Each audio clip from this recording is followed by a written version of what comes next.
India का गाना विदेश में और विदेश का गाना इंडिया में। सबसे पहले ये सुनिए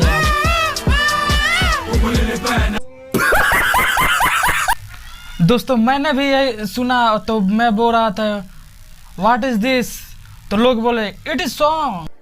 खत्म, बाय बाय। तो आप लोगों को कैसा लगा दोस्तों? ये अफ्रीका का एक बहुत ही मस्त सॉन्ग है जो इंडिया में काफ़ी तेज़ी से वायरल हो रहा है दोस्तों। तो क्या कहना चाहेंगे इस सॉन्ग के बारे में ज़रूर कमेंट कीजिएगा। आप सब लोग बोल रहे हैं इस सॉन्ग को किस नाम से सर्च करो,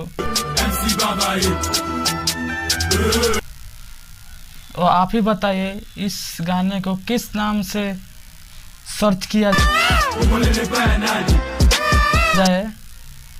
काफ़ी तेज़ी से वायरल हो रहा है यह अफ्रीकन सॉन्ग, साउथ अफ्रीका का। यह देखिए, कोई भी गाना कोई भी व्यक्ति गा रहा है और उसे ट्रेंडिंग में ला दे रहा है। लोगों क्या कहा जाए, इस दुनिया का, इस संसार का, इस गाने का कोई अर्थ नहीं निकल रहा है दोस्तों।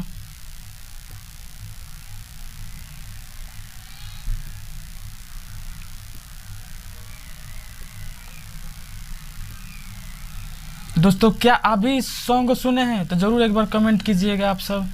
नमस्कार, मैं हूं विक्की और आप देख रहे हैं भोजपुरी रिएक्शन। बस आज के लिए इतना ही, फिर मिलेंगे किसी नेक्स्ट वीडियो में। Thank you for watching.